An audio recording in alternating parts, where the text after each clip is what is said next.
Now, time for our rising star. Have you heard of Formula Woman?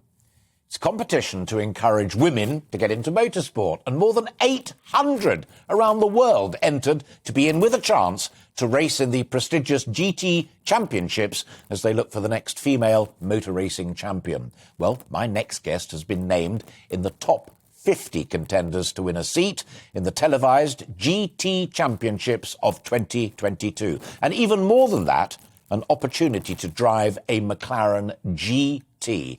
So, delighted to be joined in the studio now by Raj Kular, who is a Formula Woman finalist. So exciting. So exciting. Tell me about Formula Woman and whether or not it's a route to going into the sport professionally or a route for very gifted, albeit amateurs. I would say both, Alastair. Yeah. So the competition came about in 2004.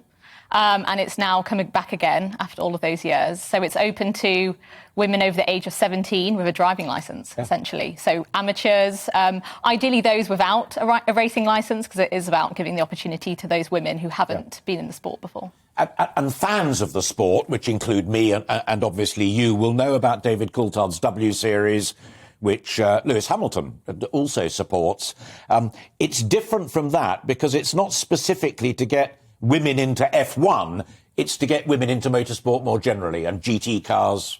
Correct, absolutely, yes. So as mentioned, it's open to those ideally with little to no racing experience, which I think is really, really exciting. So you were a karter when you were a little bit younger, and you were telling my team that you kind of very happy to be described as an office worker, as someone who had a secret passion. Yes, well, actually, I got into karting not too fairly recently. So... Oh, I thought it was when you were younger. No. So cool. I would play, car racing games on my PlayStation, and I was a car fan, let's say. But the sport itself, karting, I only got into in early 2020.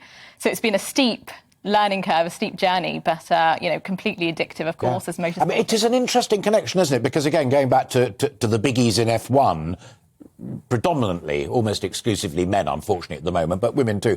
They start off in karting, but when they're 5, 6, 7 years old, and that then transitions to F1 cars, the difference between a kart and an F1 car is enormous. But I'm guessing the difference between a kart and a GT car is a little bit closer. Yeah, correct. I mean, you get, the things like oversteer, understeer. You've got to learn how to drive in the wet and the dry. So the fundamentals of racing is what you pick up in karting. And I think, the steering in karting is very positive. It's very reactive to how you drive the vehicle. So if you can handle that, then hopefully you've got what it takes to step up into the GT car. Yeah. Now, sitting in front of me, a moment ago, I had cheese. And this, I'm delighted to say, is as interesting to me as the cheese was, because there it is, and here is Raj's name, and the Union flag, which is quite excellent. But I've got a little hint here about the design, because it kind of rings a bell, given my age. Yes, it's a tribute, kind of replica helmet of Nigel Mansell's World Championship helmet from 1992. So I love the design, and Nigel's an inspiration for myself. So when I got into karting, I researched British F1 drivers, and Nigel really stood out to me. I mean, we've got some similarities. He was born in the Midlands, as was I. He started out in karting. And we've got similar driving styles. He was known for his, kind of no bullying, kind of, he won't take it from anybody, elbows out type style of driving. And that's fairly similar to myself. So, I use it as a reminder and inspiration to kind of aim for the top, really. Yeah. And the other thing, I jokingly said to you during the break, there are a couple of brand names on there which we don't bang on about because we're a commercial television and radio station as well. But it is a very expensive hobby pastime. It is. I've read myself that, just karting alone, the average professional racing driver could spend 1 million just on the karting. And then by the time you've got to F3, let's say, you could have spent 3 million. So it's extremely expensive. But again, that's why Formula Woman is so welcomed, because actually you pay a very minimal entry fee and then you've got the shot at something like a GT Cup. But also, I mean, presumably these people aren't stupid out there. And it was Bernie Ecclestone himself who said once women do well enough to get really big sponsors, then women will get into F1. If you make it into the top 4, maybe even the winning place, top of the podium, and you want to keep going with it, which is more than possible, I presume that the sponsors would flood in. You would hope so. But I think... Any hints of that? Are you in talks with anybody? No, not as yet, no. I think, it's a competitive space, Alastair. So, when you think about F1, the amount of seats within it, it's a hard competition. So, and do the organisers of the competition give you any help in that respect if they suddenly say, blimey, Raj is a bit of a good talent here, let's get her more into GT racing? It's more about guidance, so how to reach out to sponsors, how to kind of put your portfolio together. But ultimately, it's down to you making that connection with the sponsor, because hopefully if you get someone on board earlier in your career, they'll stick with you for the rest. We talk mainly, but obviously, because of what you do and what your passion is about women behind the wheel. But it's always struck me as being intriguing that when it comes to the commentators on the sport, whether it's television or radio, and also some of the journalists as well, the ex-male drivers are very, very good. David Coulthard himself is utterly brilliant, and Mark Blundell and people like that. But the best, in my view, are women. So you've got Jenny Gow on BBC Radio 5 Live, Lee Mackenzie, Channel 4 and what have you. They're head and shoulders amongst quite a lot of the blokes.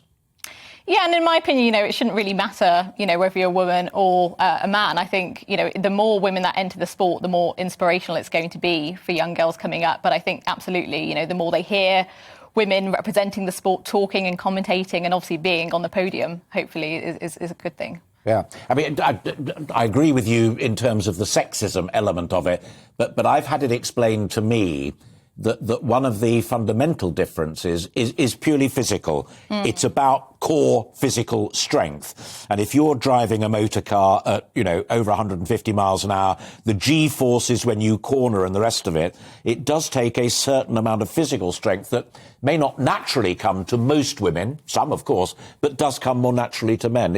Is that a distinction that you accept? I mean, the physical aspects absolutely are there, and the challenges. So you could say that men are, potentially naturally more, built for the sport, let's say.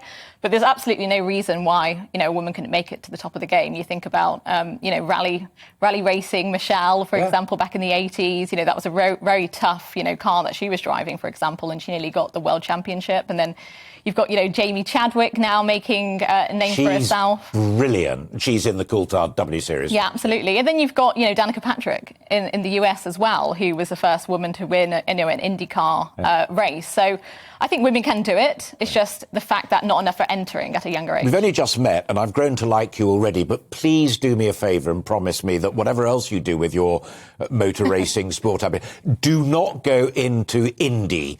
Because I'm utterly convinced that Indianapolis 500 and that whole series is completely and utterly bonkers. Round a loop, round quicker until somebody flies off. I mean, do you enjoy watching it?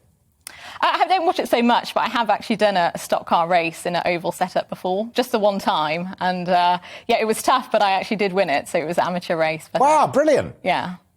Two very quick ones. Sure. When do you know if you make the top four? Early March. So the second and third will be the 50 coming together. That will reduce to 10. So the 10th and 11th will be the ultimate final. And secondly, do you have to come in the top four to want to carry on with your sporting enthusiasm? Or even if you come 5 or 6, will we be seeing more of Raj? Absolutely. I mean, worst case scenario, Formula Women plan to do future competitions, Alastair. So this won't be the end of it. It's just brilliant. Well, I mean, as I hope I made clear, as folk who've been kind enough to watch this programme before know, I do genuinely love motorsport, and I love the idea that more women are getting into it. And we wish you all the very, very best. Thank you. It's luck, yes, but it's also real skill. And very proud of you, and thanks for finding time to come and talk to us, and make me one final promise, and that is that you'll come back and talk to us, whatever way it goes, come March, April. Absolutely. Brilliant. Raj Kular there. Thank you very much indeed. And I promise not to nick the crash helmet, because she'll need it when she's competing. Our rising star, Raj Kular there, who is a Formula Woman finalist, and we wish her well.